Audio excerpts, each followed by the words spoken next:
Hello friends, welcome to crazy G K trick. तो आइए daily current affairs की series में आगे बढ़ते हैं और आज के सेशन में हम 20 नवंबर 2023 के सभी करंट अफेयर्स को डिटेल में समझ लेते हैं। वीडियो में एंड तक बने रहिएगा। वीडियो पसंद आए तो वीडियो को लाइक और शेयर कर दीजिएगा। अगर आपको डेली करंट अफेयर्स की पीडीएफ डाउनलोड करना है तो आप क्रेजी जी के ट्रिक के टेलीग्राम चैनल से या फिर क्रेजी जी के ट्रिक के एप्लीकेशन पर जाकर फ्री ऑफ कॉस्ट इसकी पीडीएफ को कलेक्ट कर सकते हैं। आइए डेली करंट अफेयर का आज का सबसे पहला क्वेश्चन देखिए। नवंबर 2023 में गोवा में international film festival of India के कौन से संस्करण का आयोजन किया जा रहा है? क्वेश्चन इंपॉर्टेंट है, नोट कर लीजिएगा। देखिए, international film festival of India हाल ही में गोवा में आयोजित किया जा रहा है और इस साल 2023 में ये इसका 54वां संस्करण है। 54वें international film festival of India का आयोजन 20 से लेकर 28 नवंबर 2023 तक गोवा में आयोजित किया जाएगा और इस इंटरनेशनल फिल्म फेस्टिवल में 198 से अधिक फिल्में दिखाई जाने वाली है। भारत की ओर से देखिए अट्टम, जो कि एक मलयालम फिल्म है, इसे इनॉग्रेशन फीचर फिल्म के रूप में प्रेजेंट किया जाएगा और इसके अलावा गेयर फीचर फिल्म के रूप में एंड्रो ड्रीम्स, जो कि मणिपुरी मूवी है फ्रेंड्स, इसे प्रेजेंट किया जाने वाला है। आयोजन कहाँ पर हो रहा है ये इंपॉर्टेंट हो जाता है, तो गोवा में आयोजन किया जा रहा है और 2023 में ये 54वां संस्करण है। इस फैक्ट को यहाँ पर याद रखिएगा। इसी फिल्म फेस्टिवल के दौरान देखिए माइकल डगलस को सत्यजीत रे लाइफ टाइम अचीवमेंट पुरस्कार से भी सम्मानित किया जाएगा। अब यहाँ पर हम international film festival of India की बात करें तो इसकी शुरुआत देखिए 1952 में की गई थी। 2004 तक ये भारत के अलग अलग राज्यों में आयोजित किया जाता था, लेकिन 2004 के बाद से ये पर्टिकुलर गोवा में आयोजित किया जाता है। तो आपको ये कन्फ्यूजन नहीं होगा कि आयोजन कहाँ किया जाता है। आप इजीली याद रख पाएंगे कि international film festival of India का आयोजन भारत के गोवा राज्य में किया जाता है। भारतीय राष्ट्रीय फिल्म विकास निगम, जो कि ministry of information and broadcasting के अंतर्गत कार्य करता है, और गोवा राज्य सरकार के द्वारा मिलकर इस इंटरनेशनल फिल्म फेस्टिवल का आयोजन किया जाता है। 2023 में इसके 54वें संस्करण का आयोजन गोवा राज्य में किया जा रहा है। देखिए दोस्तों, अगर आपको मंथली करंट अफेयर्स की डिटेल पीडीएफ लेना है तो आप रूट एप्लीकेशन या क्रेजी जीके ट्रिक एप्लीकेशन से डाउनलोड कर सकते हैं।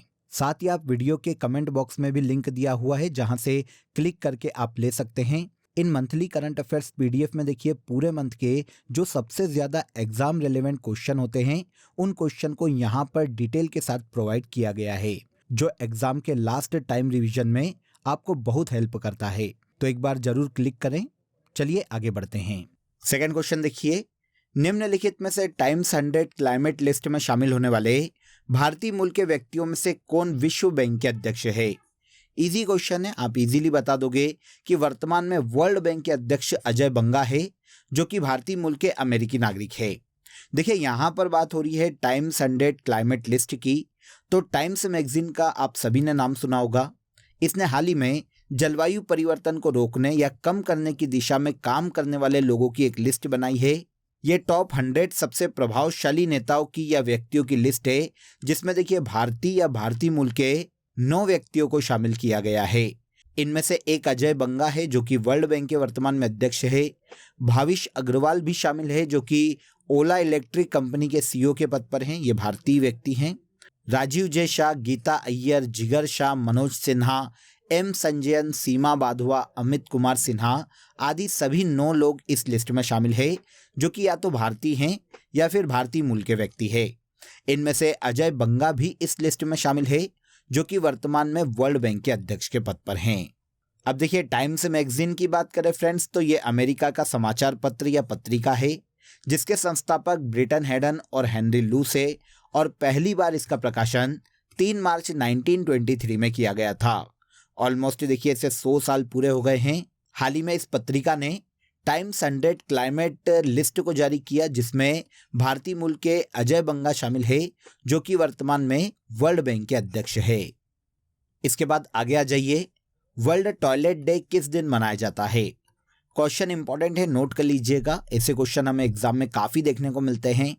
वर्ल्ड टॉयलेट डे की बात करें तो पूरे वर्ल्ड में वर्ल्ड टॉयलेट डे के रूप में 19 नवंबर को मनाया जाता है। आंसर भी हो जाएगा।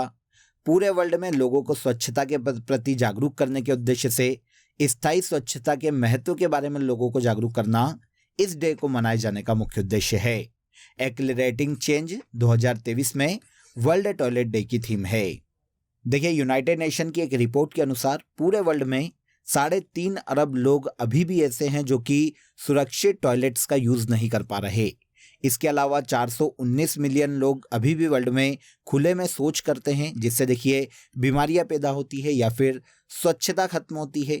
सीधी सी बात है, बीमारियां फैलती है, अलग अलग डायरिया या फिर अलग अलग किस्म की बीमारियां फैलती है इस तरीके से, और जिसके कारण हर साल 5 साल से कम उम्र के 1000 बच्चों की हर साल मृत्यु होती है। तो इसीलिए टॉयलेट के प्रति लोगों को जागरूक करना बहुत ज़रूरी है। तो वर्ल्ड टॉयलेट डे हर साल 19 नवंबर को मनाया जाता है, ये हमें याद रखना चाहिए। हाल ही में पद्म भूषण से सम्मानित प्रोफेसर ब्रजेंद्र नाथ गोस्वामी का निधन हो गया। इनका संबंध किस क्षेत्र से था? तो देखिए, प्रोफेसर ब्रजेंद्र नाथ गोस्वामी की बात करें फ्रेंड्स, तो ये एक आर्ट क्रिटिक थे, मतलब कला के क्षेत्र से संबंधित थे। चंडीगढ़ के रहने वाले थे। चंडीगढ़ के प्रसिद्ध आर्ट क्रिटिक और एक आर्ट हिस्टोरियन थे प्रोफेसर ब्रजेंद्र नाथ गोस्वामी। हाल ही में लंबी बीमारी के बाद इनका निधन हो गया है। गोस्वामी को देखिए पहाड़ी चित्रकला और भारतीय लघु चित्रकला के लिए जाना जाता था। आर्ट या कला के क्षेत्र में इनके योगदान के कारण गोस्वामी को 1998 में भारत सरकार ने पद्म श्री प्रदान किया था और 2008 में इन्हें पद्म भूषण से भी सम्मानित किया जा चुका है। तो चंडीगढ़ के रहने वाले ब्रजेंद्र नाथ गोस्वामी, जिनका हाल ही में निधन हुआ है, आर्ट या कला के क्षेत्र से संबंधित थे। अब यहाँ पर देखिए, आपको गोस्वामी के बारे में पता चल गया। अगर हम अन्य निधन देखें जो कि हाल ही में हुए हैं, तो बुकर पुरस्कार विजेता ब्रिटिश लेखक A.S. बयाट का हाल ही में निधन हुआ है। A.S. बयाट को देखिए इनके उपन्यास पजेशन के लिए 1990 में बुकर पुरस्कार प्रदान किया जा चुका है। तो आपको याद रखना चाहिए, ये भी काफ़ी इंपॉर्टेंट है। नेक्स्ट देखिए, हाल ही में केंद्र सरकार द्वारा शुरू की गई PM किसान भाई योजना किससे संबंधित है? तो देखिए, PM किसान भाई योजना को हाल ही में सेंट्रल गवर्नमेंट ने लॉन्च किया है फ्रेंड्स, जो कि क्रॉप स्टोरेज से संबंधित है। क्रॉप स्टोरेज यहाँ पर आंसर हो जाएगा। इस योजना के तहत देखिए, देश में जो छोटे और सीमांत किसान हैं, वो कटाई के बाद कम से कम अपनी फसलों को 3 महीने तक स्टोर कर पाएंगे। तो इसी योजना को PM किसान भाई योजना के नाम से हाल ही में सेंट्रल गवर्नमेंट ने लॉन्च किया है, जो कि क्रॉप स्टोरेज से संबंधित है। इस योजना को शुरुआती दौर में देखिए पायलट प्रोजेक्ट के तहत देश के 7 राज्यों में लॉन्च किया जाएगा, जिनमें MP, महाराष्ट्र, आंध्र प्रदेश, असम, उत्तर प्रदेश, राजस्थान और तमिलनाडु शामिल है। तो PM किसान भाई योजना, जिसे हाल ही में सेंट्रल गवर्नमेंट ने लॉन्च किया है, क्रॉप स्टोरेज से संबंधित सेंट्रल गवर्नमेंट की योजना है। इसके बाद आगे आते हैं, हाल ही में किस राज्य के सी बक थॉर्न फल को GI टैग प्रदान किया गया? तो सी बक थॉर्न फल की बात करें फ्रेंड्स, तो ये लद्दाख राज्य का एक बहुत ही फेमस फल है, जिसे हाल ही में GI टैग प्रदान किया गया है। वैसे लद्दाख राज्य में ये जो फल है फ्रेंड्स, ये अपने औषधि गुणों के लिए जाना जाता है, औषधि फल माना जाता है इसे। राज्य में स्थानीय रूप से इसे वंडर बेरी, लेह बेरी और लद्दाख गोल्ड के नाम से भी जाना जाता है। विटामिन A, B, C के साथ साथ ओमेगा ऑयल भी इस फल में बहुत ही भरपूर मात्रा में पाया जाता है। तो ये सीबक थॉर्न फल है फ्रेंड्स, जो कि लद्दाख राज्य में बहुत ही फेमस है। हाल ही में इस फल को GI टैग दिया गया है और ये लद्दाख राज्य का चौथा ऐसा प्रोडक्ट बन गया जिसे GI टैग प्रदान किया जा चुका है। इसके पहले लद्दाख पश्मीना, खुबानी, लद्दाखी लकड़ी को भी GI टैग दिया जा चुका है और अब लद्दाख के सीबक थॉर्न फल को भी GI टैग से सम्मानित किया गया, जो कि लद्दाख राज्य का चौथा ऐसा प्रोडक्ट है जो कि GI टैग से सम्मानित है। हाल ही में किसे OpenAI का CEO नियुक्त किया गया? OpenAI कुछ समय पहले काफ़ी सुर्खियों में कंपनी रही है, क्योंकि इसी कंपनी ने ChatGPT का निर्माण किया है। हाल ही में देखिए OpenAI के नए CEO के रूप में मीरा मूर्ति को नियुक्त किया गया। भारतीय मूल की मीरा मूर्ति को सैम ऑल्टमैन के स्थान पर OpenAI का नया CEO नियुक्त किया गया है। जैसा कि अभी मैंने आपको बताया कि OpenAI कंपनी ने ही ChatGPT का निर्माण किया है, जो कि काफ़ी फेमस आर्टिफिशियल इंटेलिजेंस है। यहाँ पर मीरा मूर्ति की बात करें तो ये OpenAI कंपनी में ही चीफ टेक्निकल ऑफिसर के रूप में भी काम कर चुकी है और अब इन्हें इस कंपनी का CEO नियुक्त किया गया। वैसे OpenAI कंपनी की बात करें तो ये अमेरिका की एक सूचना प्रौद्योगिकी कंपनी है फ्रेंड्स, जिसकी स्थापना 2015 में की गई थी और कैलिफोर्निया के सैन फ्रांसिस्को में यूएसए में इस कंपनी का मुख्यालय स्थित है। भारतीय मूल की मीरा मूर्ति को ओपन एआई का नया सीईओ बनाया गया।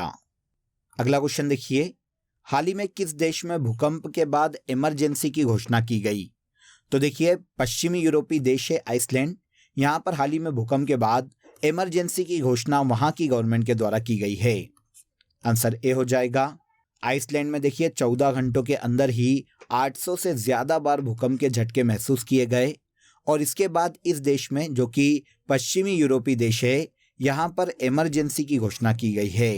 वैसे ये जो भूकंप है फ्रेंड्स, ये आइसलैंड के प्रायद्वीप रेक्सेंस पर एक के बाद एक दर्ज किए गए। वैसे इंटरनेशनल मेट्रोलॉजिकल ऑर्गेनाइजेशन ने भी इस द्वीप के बारे में बताया है और इसके अनुसार अक्टूबर से लेकर अब तक रेक्सेंस द्वीप पर, जो कि आइसलैंड में स्थित है, 24,000 से अधिक भूकंप के झटके महसूस किए गए। अब यहाँ पर आइसलैंड में इतने ज़्यादा भूकंप इसलिए आते हैं फ्रेंड्स क्योंकि आइसलैंड में 33 सक्रिय ज्वालामुखी है और यूरोप में सबसे ज़्यादा ज्वालामुखी आइसलैंड में ही स्थित है।